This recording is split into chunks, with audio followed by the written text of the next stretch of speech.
Well, hi, everybody. Welcome back to another episode of Speed Tips by Bob and Chad. Um, another nice warm day it was here in Iowa today. I think it was a balmy 32 degrees or whatever. I don't know what the weather's like where you're at, but we're we've got a week promised of winter and snow. Supposed to have 3 inches of snow coming tomorrow, and man, I just couldn't be more excited. How's everything up there with you, Chad? About the same. It's turning into winter. It's snow. We got a little snow on the ground and cold, and yeah, bah humbug. I'm not ready for it. Yeah, that's for sure. I was, in fact, I was going to dig the snowblower. I was going to do it this weekend, and I just never got around to it. But I was going to get the snowblower out of the storage shed, and so I might be doing that first thing in the morning. Um, so let's see here, just a second. Waiting on my text to see if everybody can see me. It looks like we've got some Dan's watching. Jerry-Steve is watching. I can Uh, see the questions. okay. Bob, since you're in Iowa, is it neutral Team Vikings or Packers? For me, it's pretty neutral. I think Chad's a little bit more on the green side of things, probably. Um, I'm not really a huge fan of any particular team. I like watching all of them, and I don't watch a whole lot of football, but I do watch some, and so that's about the extent of it. Bob said, or let me hear. Bob, you said I may need to add some anti-dive to keep the right front frame rail from digging the dirt. So would I raise or lower the rear upper trailing arm mounting point? To take some anti-dive out of it, you would raise the rear. Well, you would raise the rear, so you would make it so that the oh my God, Jerry and Steve said it's snowing in Kansas. Well, I heard it was supposed to be coming through there, but anyway, back to Dan's question. You would want to level the A-frame out more to the point where you maybe only have 3 degrees, 4 degrees of angle for the front. The front will always be higher. And Amy popped in and said that she can see you, Chad. Okay. So I'm just blind then. I don't know what's going on, but anyway. So anyway, back to Dan. Sorry for the interruption, Dan. You would raise the. Oh man, we got all kinds of questions now all of a sudden here. You would raise the rear so that the A-frame was more level, and that would help the car. Um, Taking a little bit of anti-dive helps it from slamming down. Ryan, Bobson's here now. Yeah, we already read that one. It's in the third. Oh, yeah, Larry says down in Texas, it's in the 30s. Holy moly! Well, no reason to go south then.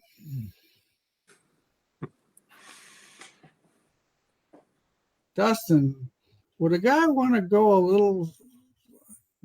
little stiffer spring or possibly shock to account for a softer sidewall on our new tire in the Minnesota Modified 4? I would hesitate on spring. Shocks probably, no, in reality, you're probably right. You might want to consider a little bit stiffer spring because, of course, the sidewall of the tire is going to become part of the spring. Um, don't get caught up too much in real low air pressure. That can kind of be a detriment in those situations. People go, well, this is a little bit softer sidewall, so I can run lower air pressure to get more of an imprint, which, we got to remember our tires are not drag tires, and they're not designed to be drag tires. They're some sort of a spin-off of a DOT type tire uh, that we have in with the exception of like the late model cars. The rest of us stuff it's more of a limited tire. And what happens is a lot of people will get too soft on air pressure, and then all of a sudden it gets too much spring rate in the tire itself. And the downside to the spring rate in the tire is it's not always consistent, depending on how you enter the corner and how the car acts, and if it's rough, and how rough it can be on the racetrack, those type of things. Rob wants to know if we're both going to be at the Midwest Motorsports Expo in Rochester. I'm going to have Jeremy Queener's going to be there representing BHE. I had a family deal that I had scheduled 2 months ago, and so I'm not actually able to be there. I'd like to be there. It's been since Super National since I've actually seen anybody. So I'd like to go, and unless something happens where I can go, but right now it doesn't look like it. Okay. Well, I'll be there. We're getting ready. I can talk a little bit about it right now. Yeah, go ahead. Talk about that show, Chad. Ruby got me the map today, so that's kind of cool. So we have a layout. We have 40 companies signed up, so should be a good weekend. I'll read off all the companies that are going to be there real fast. And Kevco Oil Pans, Wehrs Machine, Batwing Chassis, Outlaw Midi Mod Series, USRA, USMTS, Extreme Powder Coating, TW Metals, Andrew Blease Designs, Medieval Chassis, Motorsports Warehouse, Aero Race Wheels, B&B Chassis, PEM Rear Ends, A14 Suspension, Zach's Trailer Sales, Denny with CPD Integra, Schaefer's Oil, Performance Bodies, Dynamic Drivelines, KIK Marketing, Buyer's Engine Service, Dirt Dueler Chassis, PBM Harris and Cams, Minsick Racing Products, Velocita with Diamond Motorsports, Mayhem Inc., Ryan Bowers with K1 Suits, of course, Bob Harris Enterprises, Jeremy will be there, Kelly Signs and Printing, Dillon Radiators, Racemark, Rascal Aluminum, Hawk Carl Chassis, BuyRaceShirts.com, WatchYourOwnBobber.com, AFCO, Longacre, Clane with the Dirt Show is going to be doing a live remote broadcast, so that'll be pretty exciting. Fast Shafts, P1 Canopies, Freedom Lifts, and Zuli's Automotive Machines. So got a pretty good group signed up for this weekend. We got a bunch of swappers with some spots that are going to be swapping some used parts. So it's been a lot of work, a lot of work by Ruby and the guys at Kevco and us to get this rolling, and hopefully we have a good weekend. And I know that it's opening weekend of gun deer season in Wisconsin, but I mean, that's 9 days long. This is your one opportunity to see some of these companies, and I'm going to miss gun deer season openers. So we'll be there Sunday morning ready to rock those. So should be a good weekend. Really looking forward to it. Now, is it Saturday morning? Yep, Saturday 9 to 4. So quick little show, free parking, the Mayo Civic Center. It's a beautiful facility. So hopefully everything runs pretty smooth. It should be a good deal. So good. Well, I'm excited about it. I think it's going to be. It sounds like a good thing, and looking forward to. Like I said, I wished I was able to come, but I'd already made other commitments, and Jeremy, in fact, Bobby, Jeremy, and I had a meeting today about what we're going to do, and we were going to bring it. We were planning on bringing a car, but we sold the car, which was good. Yeah, I wanted to say oh shucks, but I didn't, and so that was pretty cool. Okay, Jeff, IMCA Sport Mod, long pull bar with angle, shorter with less angle. Jeff, I'm really still a believer. I like the longer bar. I think it makes the car transition better. I think it's a smoother process.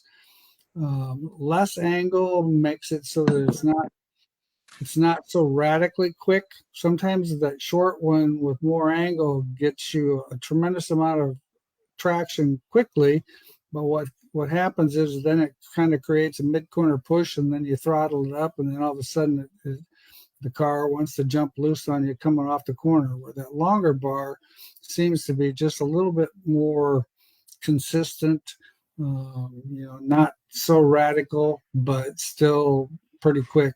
So, Randy, Lori McDonald, hey fellas, how about that Vegas show? To be honest with you, Randy, I didn't actually get a chance to watch it. I seen some of the after video, and it looked like that was a pretty awesome show. Um, it looked like all classes were actually pretty darn good from what I read about it anyway. So uh, I'm still hoping I can rewatch that here one of these nights and see the show, because I've heard, I talked to a few people that were there that said it was a pretty good show. Travis, how much more should the left front weigh than the right front on an IMCA Sport Mod? Well, our cars end up being about 100 pounds. Myself, I'm not so sure. Back in the day, we weren't quite that much of a spread, but the new cars with the 54% left side with the driver and stuff ends up being about 100 pounds more, and that seems to work out well. I mean, our stuff has been relatively successful, and some of the other car brands that we have done scale jobs on, that's where they come out in that 120 pound range. Hi, Joey. Once again, Joey, thanks for the awesome products, and everything's worked out perfect. Good deal. I'm glad I'm glad you're keeping that old man busy and keeping him racing. Of course, he's getting too old to get in too much trouble anymore, I suppose. You missed Dan Patch there. I did? Mm-hmm. Oh, I did. Chad, on your J-bar bracket for a quick change, is 0 center of the drive shaft or center of the pinion? Well, the 0 should be the center of both. The drive shaft is the center of the pinion. Right? Well, actually, the pinion is actually higher. That's the difference between the 9-inch Ford and the quick change, with it being lower. But I think the bracket is actually center of the drive shaft.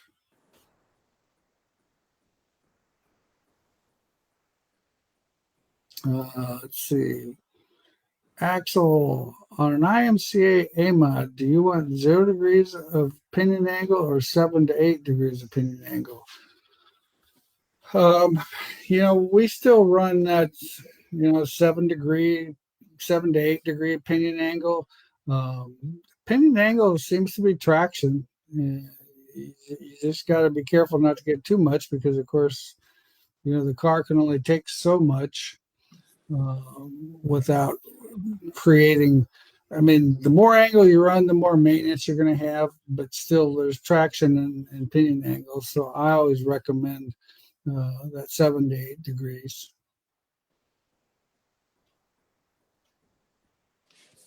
Well, at least for the weekend looks like that's going to be the high for our temperature. I think it's a whopping 36 or something for Saturday.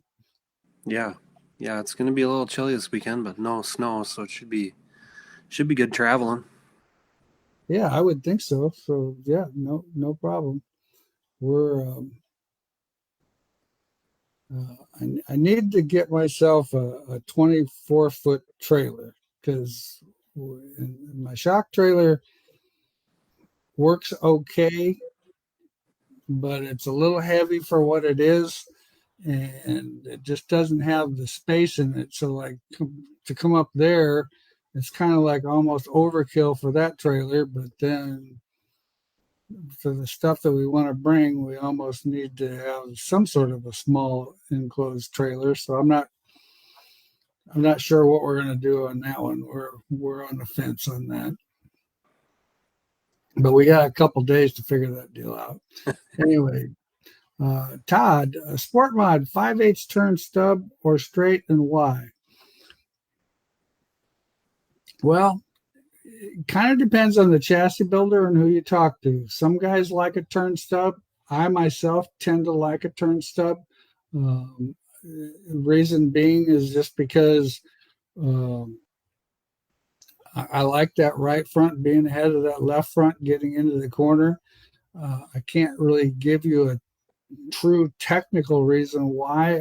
It's just when we did that, I felt our cars got better. They entered the corner better. They were a little bit more free getting into the corner. Uh, the Then there's other guys that swear by the straight stub, and I think it just all depends on your chassis setup and what your chassis guy actually likes. I think there's more cars out there today that are built on a turn stub than a straight stub, from at least from the knowledge that I have of what competitors are doing. USRA mod, slick feature and lacking forward drive like everyone. On the right rear, you can't touch it because it's so hot, and the left rear has a little heat. Need more heat in the left rear to create more forward drive on the slick racetrack. Well, what's actually happening is you actually need, well, you need more heat there, but you're actually, the right rear is the one that's spinning and not getting traction.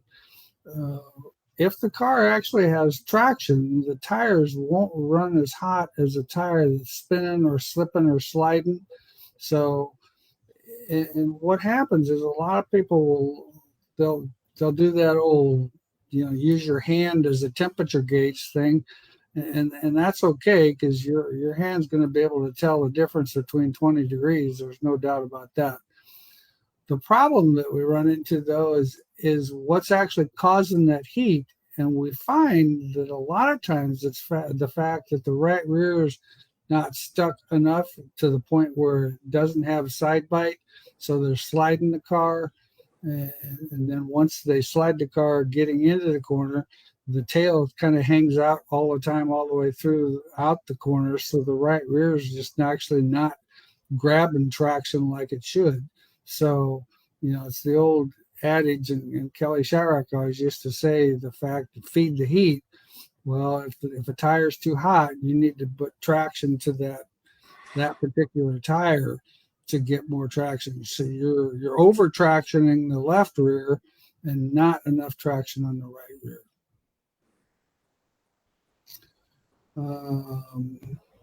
Scott, hoping the weather in Iowa stays clear as we will be out there picking up our new car from Kelly this Friday.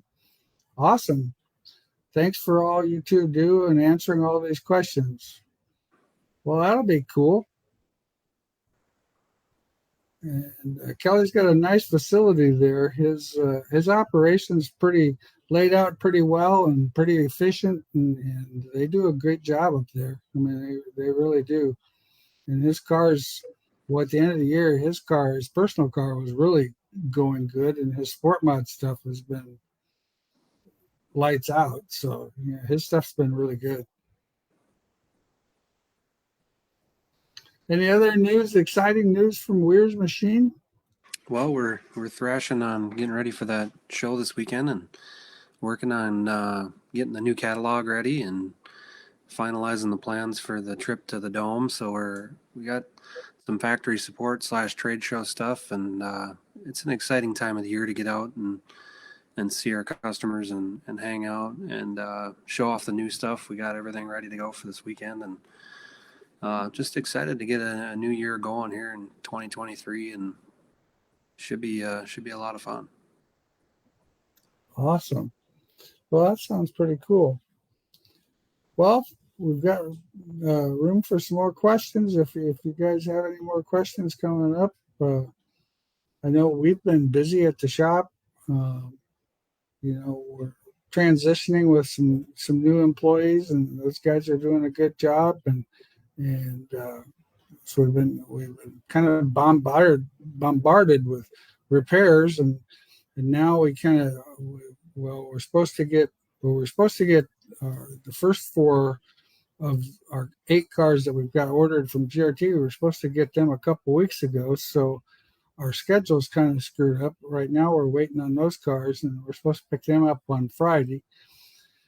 So then once they get there, then we'll be full shop again and be super busy. So getting those cars all turned around, and so it's been kind of exciting. Like I said, we've been spending some time now with the reorganization of things, and just moving some parts around, and we kind of had to try to expand our parts room a little bit because we've got more parts now than what we had with adding some of the stock car stuff. And so it's been an interesting few weeks here, but excited about how everything's been going. It's been going really smooth. I've been very pleased with the transition. It's been good. Okay, Jeffrey, Sport Mod, pull rod height on rear end, razor lower in the slick. Honestly, lowering the pull bar on the rear end will actually get you more traction. You would think that raising it would get you more traction, but the closer that thing is to the rear end, the more it actually has traction in it. Now, we have found with the modified program, we've run that a little bit higher and had a little bit of success there towards the end of the year. But overall, with the Sport Mod stuff, we're still about 10.5 inches above the center of the axle housing, and that seems to work pretty neutral. It's kind of an in-between, and seems to work pretty good. Chad, do they make a 3/4 inch low profile jam nut? So I'm not sure if you're talking about like a 3/4 fine thread to go up against a Heim, or if you're talking about a 3/4 for a screw jack. We have screw jack jam nuts that are small and lightweight. I think Speedway Motors has the 3/4 inch ones for like rod ends that are a lightweight jam nut. So we don't make the lightweight jam nut for the rod ends ourselves because Speedway Motors has them. Yeah, we stock them, and we actually get them from a different source, but we've got them in both rights and lefts. Okay. If you were to over traction on the left rear and under traction on the right rear, what kind of adjustment would you correct to help that situation? One thing I would do is, of course, I'm a firm believer in playing with lead and trail. So if you've got some trail in there, I would take that trail out. Spring-wise, sometimes, people will actually try to run too soft on the right rear. And what happens is then there's not enough load put on the tire to the point where the tire is trying to load the left rear more than what it is the right rear. So just more of a balanced setup. Shock absorber wise, you can go to a little bit more rebound on that right rear shock absorber, and that definitely helps the traction a little bit. So those would be some of my suggestions. What's the difference between spring behind, shock in front of the left rear, and spring in front and a spring front shock behind? What would be the ideal placement of the left rear and right rear of UMP modified? Well, the UMP cars, because of course you don't have a very big spoiler and you've got all kinds of horsepower, probably traction wise, the spring and shock behind the housing is going to have the most traction. Right rear, I always run the spring and shock in front, no matter what division you're running. The left rear, with the shock in front, it's a little bit more balanced getting into the corner than with the shock behind the housing. But the shock and spring behind the housing definitely has more traction, under throttle.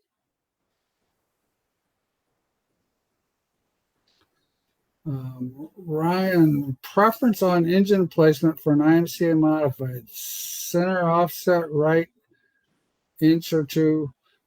We run ours dead center, right between the two frame rails, and a crate motor. We run it crankshaft wise. Center of the crankshaft is 13.5 inches above the surface plate or the ground or whatever the case is. Adriel, I've always been taught to scale a car the way you're going to take it to the racetrack with the driver in it and the shocks hooked up. Now we are seeing people are unhooking the left rear and the right front shock. I get the left rear adds pressure to, but again, why wouldn't you want to know that taking it to the racetrack? Can you explain the train of thought behind unhooking that shock? Basically, to be honest with you, it's the ease of scaling, because when you have that high pressure shock, and you can grant it, okay, say for example, if you scale a car with the shock unhooked and it's got 60 pounds of bite, once you hook that shock up, it's going to have 80 pounds of bite. But once you're on the racetrack, that shock actually is kind of a neutral factor, to the point where the car doesn't necessarily know that it has that gas pressure in it. The right front, with the severe tie down and how we're building these right front shocks anymore, if you don't unhook that, it can take forever and a day to scale that car, because what happens is when you push down the front end, well, the front end stays down and it never comes up. So the load varies so much.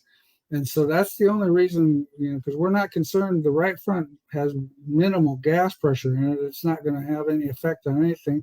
It's just when the car, like I said, with the amount of rebound that we're putting in these shocks nowadays on the right front, to get it so that the car turns getting in, because we've got the cars hooked up so much in the back of the car that we need that to do that.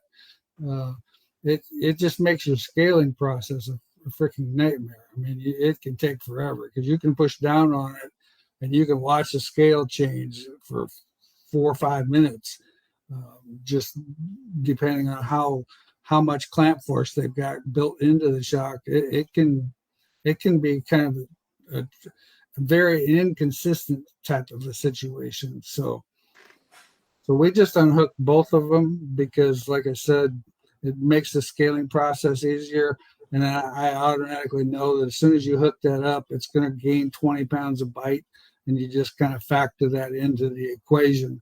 But once the car is on the racetrack and under throttle, it has no idea what that gas pressure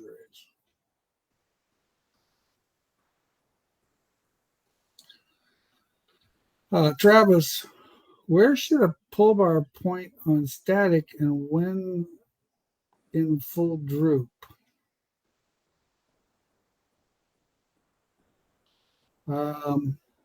There's different theories behind that deal.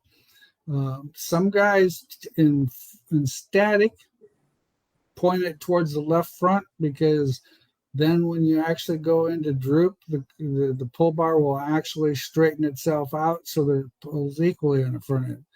Some guys will actually point it towards the right front, and then when it goes into droop, it actually points even more to the right front.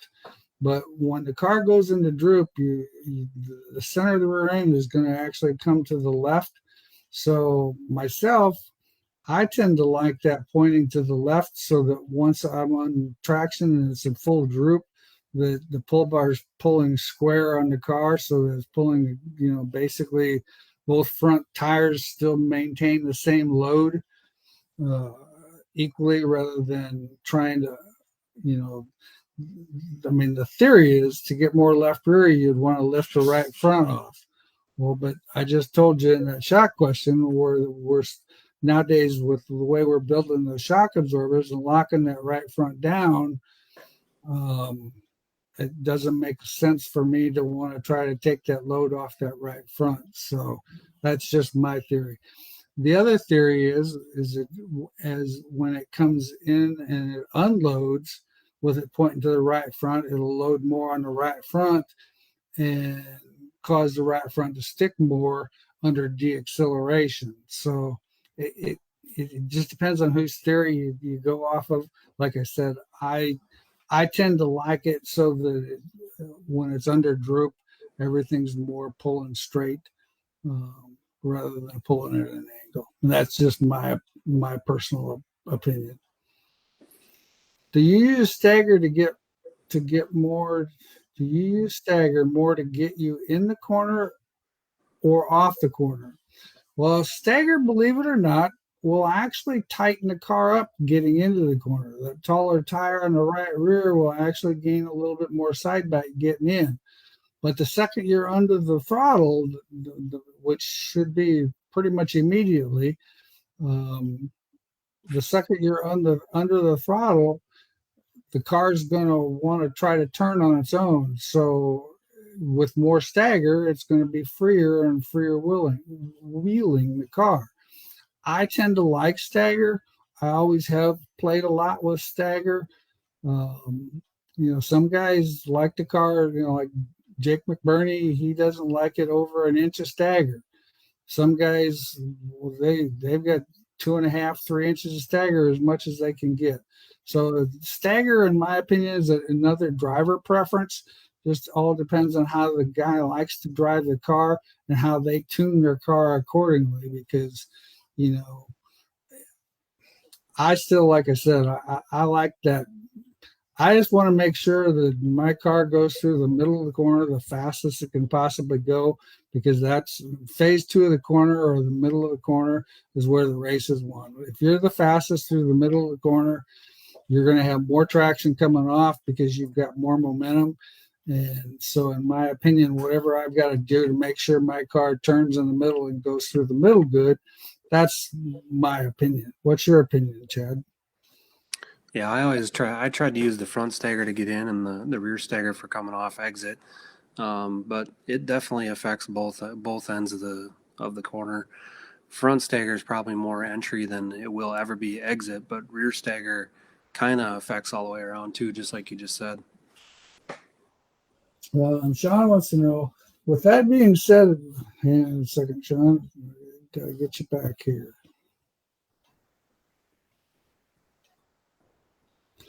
With that being said about unhooking the shocks to scale, what about while setting ride heights? Having shocks hooked up will tie the car down. Seems like that would alter ride heights as well. No, actually, it shouldn't. It should not affect your ride heights whatsoever, because once the car is on the actual racetrack and all the forces are moving through the car and moving the shocks up and stuff, the ride heights are where they need to be. So setting those ride heights without the shocks hooked up, then when you hook them up, there shouldn't be any pressure. Now, your ride heights on your granted, your ride height on your left rear, as soon as I hook that right or that left rear shock up, my ride height's going to go up. But once again, once the car is under power, the car doesn't know it's got all that pressure in that shock absorber. So the biggest thing you've got to remember is, when you go through your deck height and all that stuff, like when you go through tech, you're going to want to definitely turn that thing to the right and make sure and unhook the pressure of that shock absorber. Because if you turn it to the left, the car is going to arc up, and that pressure is going to make the right rear come up in height. So you always want to make sure when you go through tech, you turn it to the left to get into tech off your scales usually, but make sure you turn it back to the right so that the car settles back down. While you were talking about locking the front end down, how do you go about getting the measurement of where to lock it down to? Does it help that much more, or does it depend on the driver on corner entry? No, I don't think that depends so much on the driver. I think that's a deal where, in my opinion, it's kind of the way it is, and the way the cars work now. We just want to make sure that we keep we keep that right front locked down as much as we can, and it's still not going to be locked down all the time. But what we want to do is when the car goes into the corner and you roll over on the right front and that right front's down, we want to make sure that when we hit the throttle, it doesn't jump up quickly and unhook that right front and scotch that right front over and let that thing slide. So it's not like it's going to stay that way all the way through the corner and all the way down the straightaway. It's more of a situation where we're just wanting to make sure it doesn't unload and cause that tire to lose traction. You missed a couple. Did you see that when it's moving there pretty quick? Go back to Dustin Marquardt. Oh, I missed that one. Sport mod. I run a lot of Shawano half-mile track, but been going to some third miles, looking for some pointers on adjusting when going to the shorter racetrack. Car feels good on the half mile, but then way off on the short track. Well, there's going to be some minor setup deals. That you might have to be a little softer on your right front spring on the shorter racetrack, just because you're not going quite the mile per hour that you do on. And a lot of times the shorter racetrack, if it's a little bit slicker, you might end up having to put a little bit more Panhard bar or J bar in it, depending on the racetrack, because with the half mile, your mile per hour is getting you in and getting the car rolled on the right rear, where you're less chance of rolling it on the right rear as hard as you would on a short racetrack. So it's not uncommon to run a little softer spring.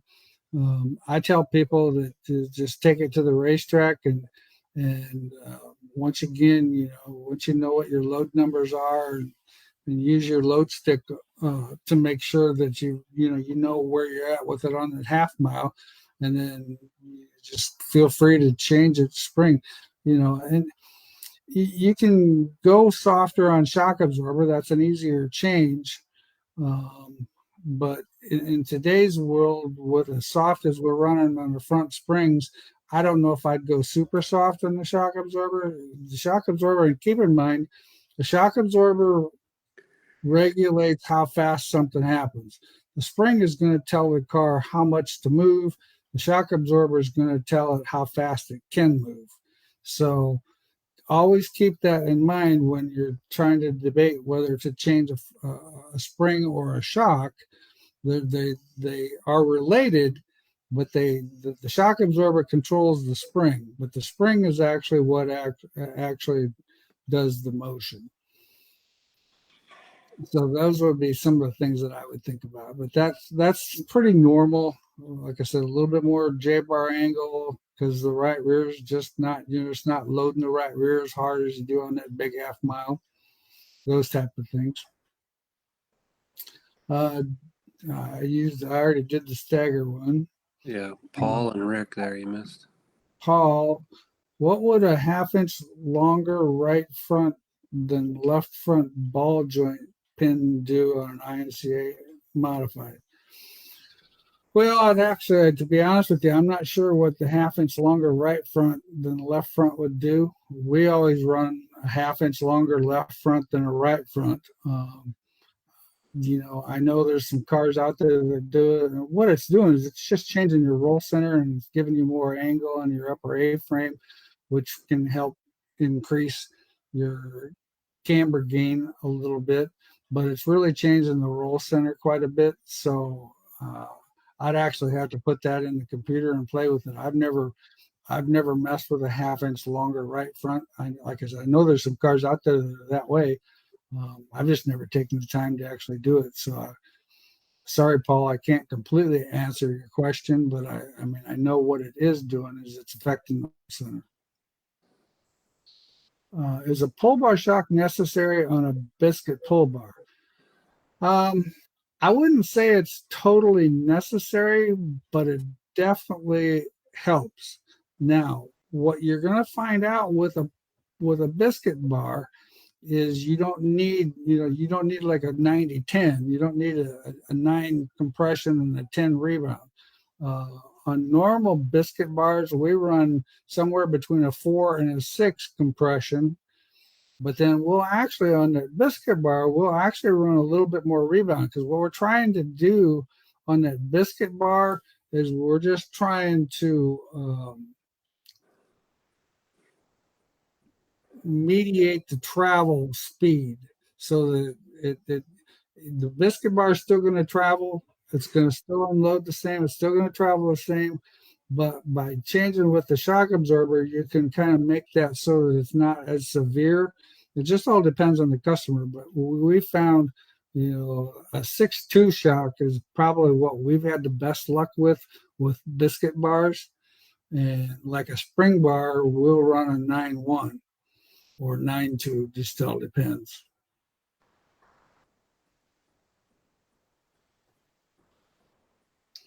We did Sean's.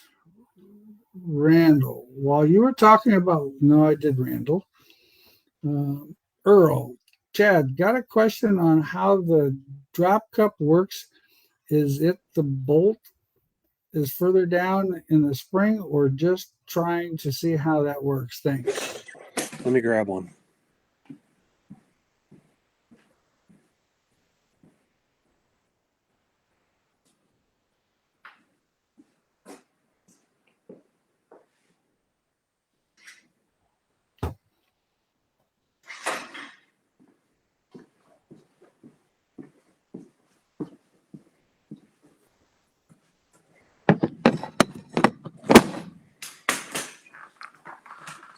So this is the drop bearing cup, where the bearing is down farther in the spring cup itself, and then this is a top bearing cup. So the difference is, with that point lower, you're lowering the spring table. So you would run the drop cup in the right front. That helps the car roll over. The spring table is where the tip of the screw jack is and the height of the spring.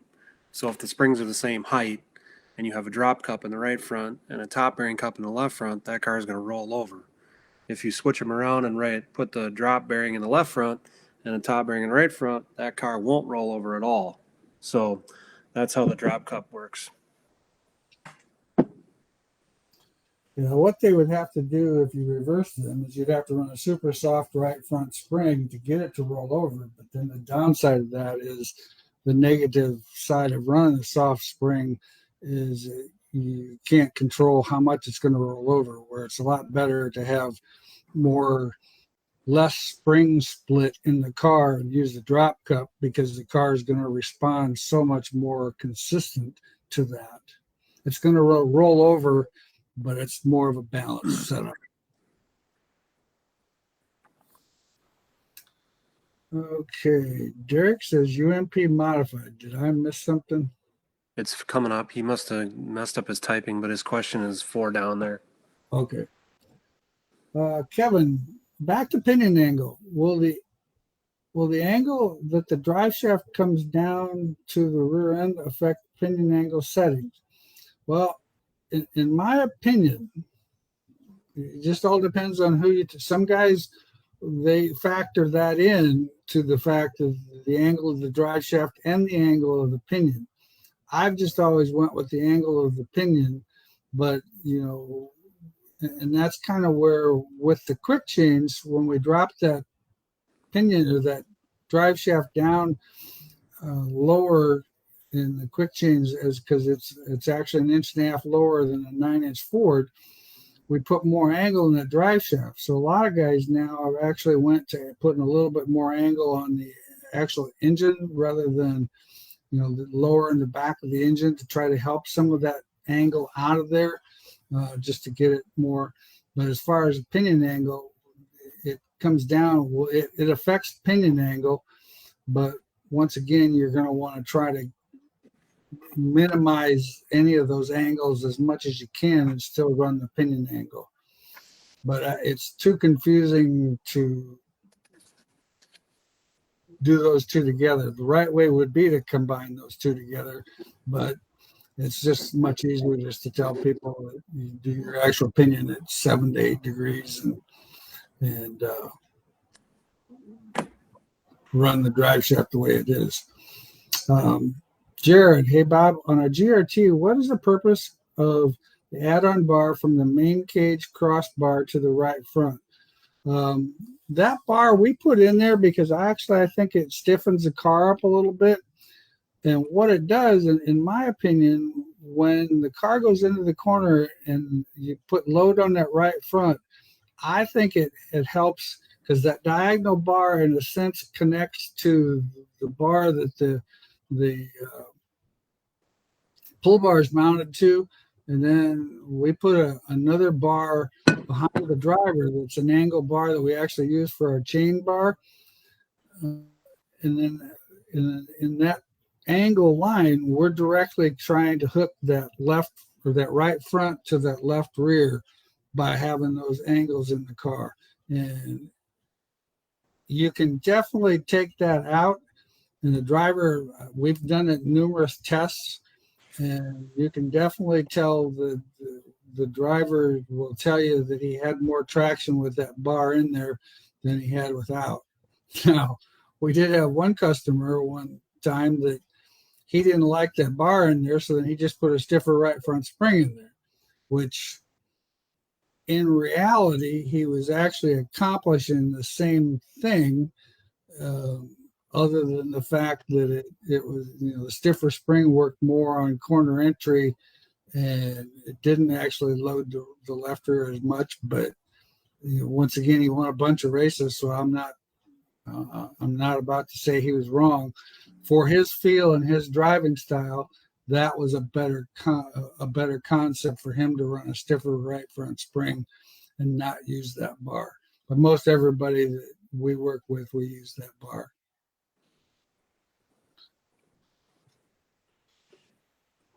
Okay, Travis, what's a good starting point for angle in the right rear trailing arm? 10 degrees? Depends on, I don't remember. Can you remember? Is Travis an IMCA guy? I'm not 100% sure, but I'm thinking that's a sport mod, right? I'm thinking so too. One single trailing arm. Yep. The 10 degrees is a good place to start.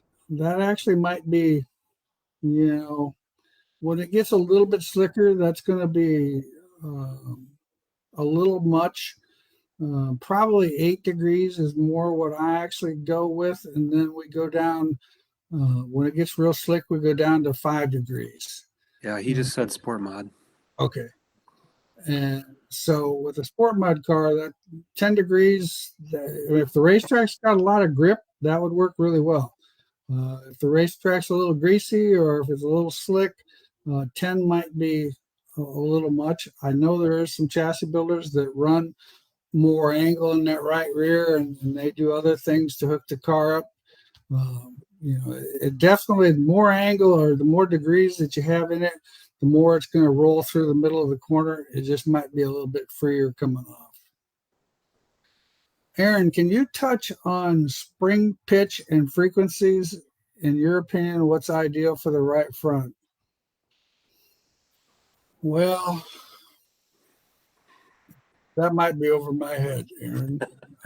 Well, I think the spring pitch is something you're just going to have to, with the load stick now, we can take 6 different springs, 6 different manufacturers and the way they wind them and how tight the helix is versus how spread apart the pitch is. You can really get a different reading manufacturer to manufacturer, because as that pitch increases or the coil gap increases, that spring coil binds at a different rate than the other ones. So I don't know the exact terminology and the gaps and what you need to shoot for, but in my opinion, I think the springs that have a wider pitch, more stroke in the spring, I think is a better package to go. The tighter helix stuff is in my opinion, uh, not as good because it's going to coil bind and the rate's going to be a little bit different. But that's the Yeah, cool part about the load stick now is we can build notebooks of all kinds of different springs and manufacturers and how they rate through travel. yeah. The tighter the spring is wound, the more apt it's going to become a little progressive as you compress that spring. Because of course, once you start compressing those coils together, like Chad said, it's going to ramp up in spring rate, so it's going to gain a lot of spring rate. The wider pitch doesn't seem to gain the spring rate.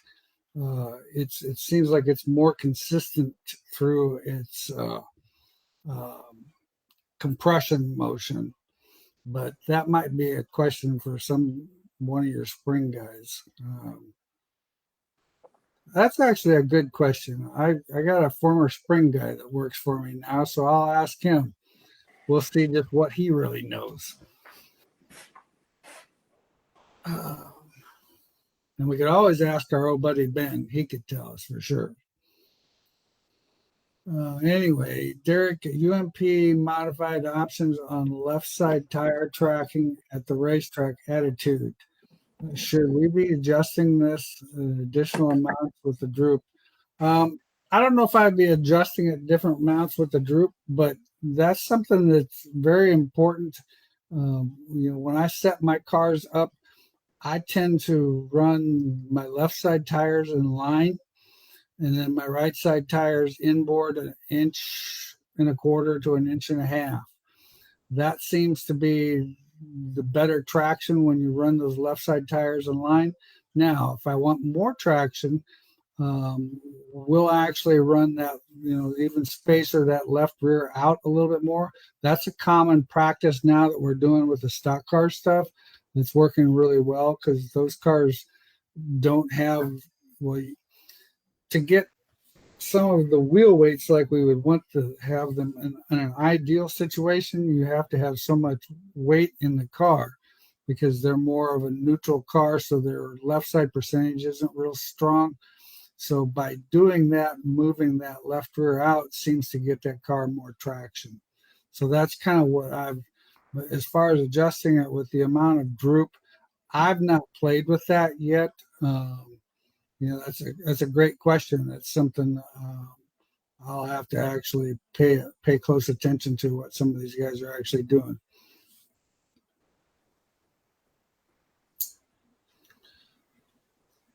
Okay, Sean, I just want to give Cade Richards and his BHE shock package a big shout out for his run at Las Vegas this weekend. Nobody put in more time in the shop than they did, and it showed. He was definitely the fastest car in the field. He had the car to beat. Well, that's nice. Glad you mentioned that, Sean. Cade, I'll tell you what, Cade works at it, I'll give you a real quick story because we're about out of time and I don't want to short these guys on their questions. But um, we had a contest a few years back about we wanted to send me a video on why you should get a free class at the school.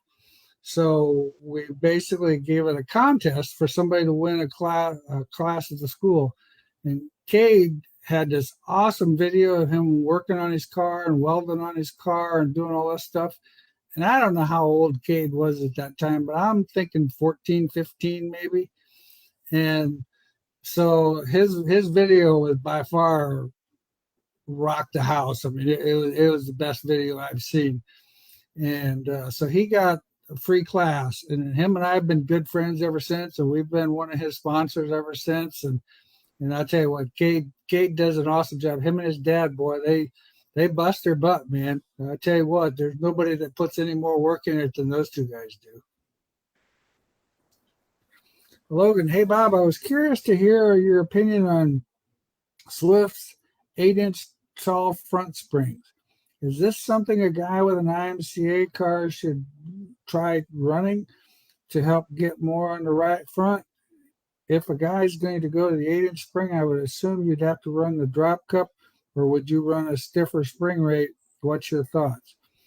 Well, if you're running an IMCA car, they won't be legal because you got to have a 9.5-inch spring in the front. So that Swift 8-inch tall spring is not actually legal in IMCA. I'd have to actually think about that because, it's like I said, it's something that we've not really messed with. I would think with the 8-inch spring, you might need to run a little bit stiffer spring. Now you can run. I think the rule actually states it has to be a 9.5-inch spring, if I'm not mistaken. I'm pretty sure it does. Because there were some guys that were trying some real tall stuff in the left front, and they outlawed that fairly quickly.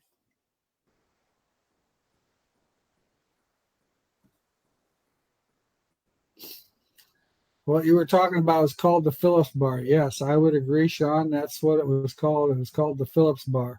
And in fact, back when we first started getting cars from GRT couldn't put that in our car because that was strictly a Phillips deal. So we had to make it a bolt-in bar and put it in ourself when we got the cars back from GRT. Right spring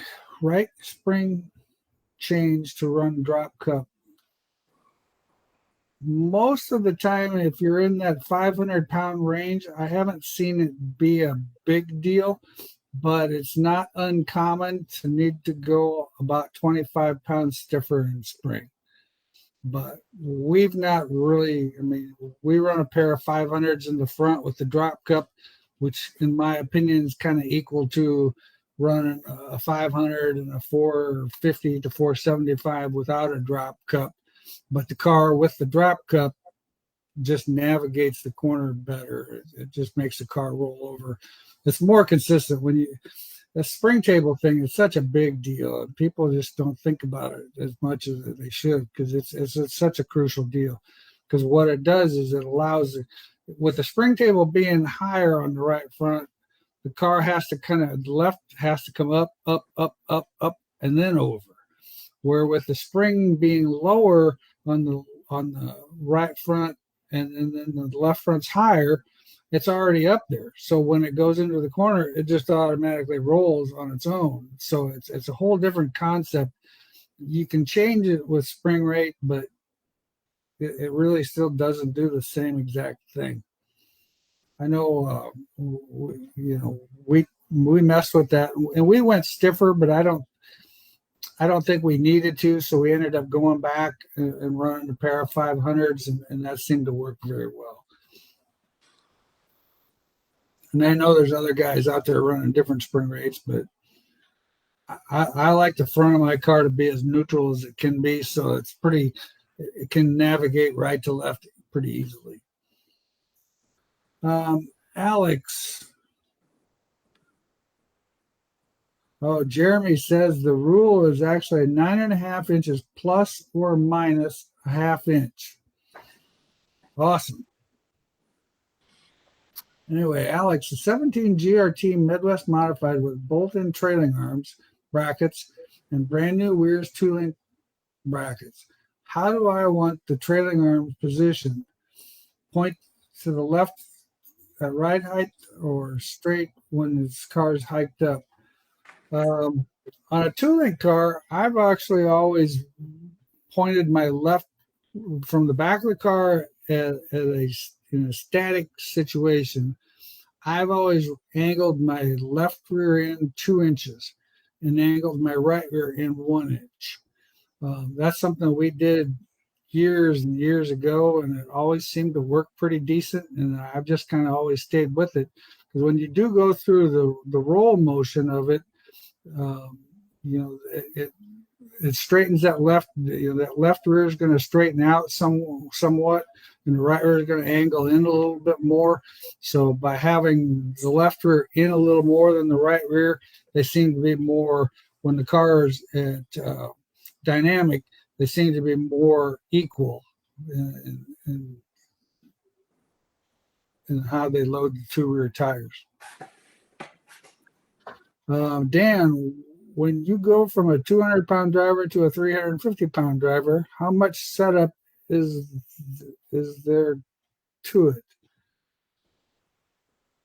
Well, it definitely is going to change some things. You know, you're putting a lot more left side weight in the car, so you're going to have to take some of the weight that maybe that you have added in the car, and that's going to have to be more centrally to right side located.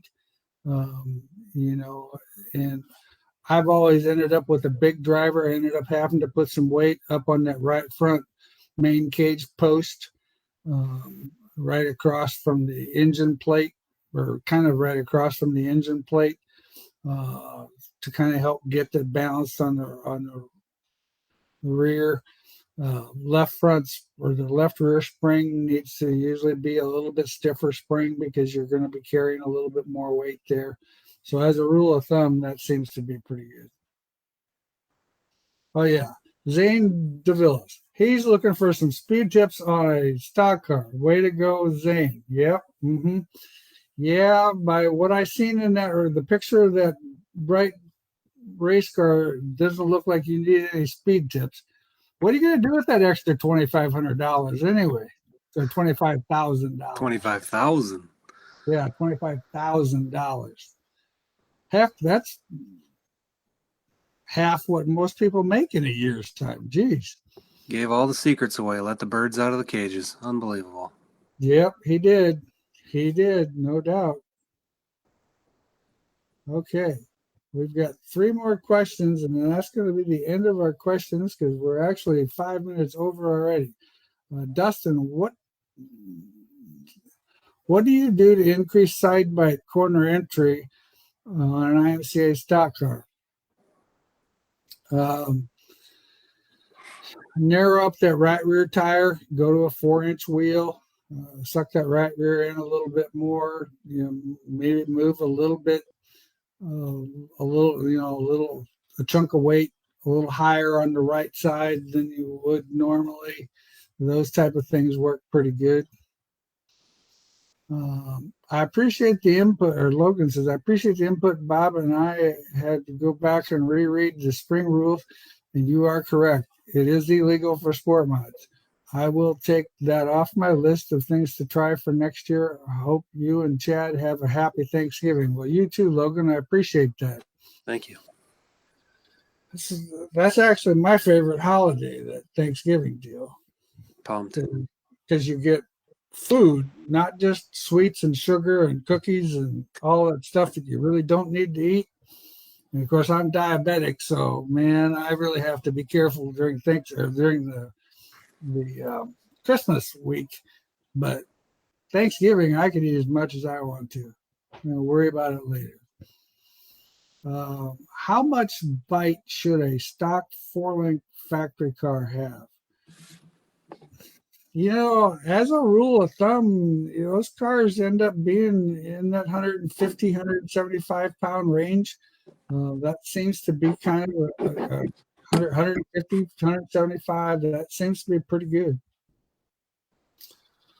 Well, guys, thanks again for all your questions. You guys have been an awesome audience, and it's hard for me to believe that it's about 8 minutes after 8 already, and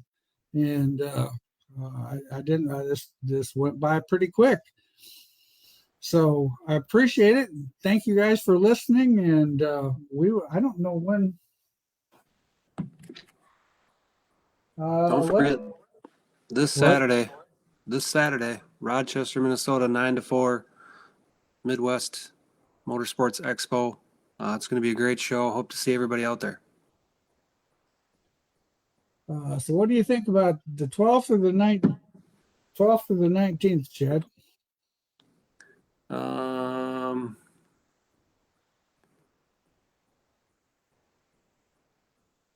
Honestly, pretty open. I'd say the 19th. Okay. All right. Well, we'll plan on seeing everybody back here on December 19th. We'll talk about, gosh, maybe I'll even be able to find my Santa hat or something. We'll be in Santa Claus mode by then. All right. Thanks, guys. Thanks, Chad. Thanks. Have a good night.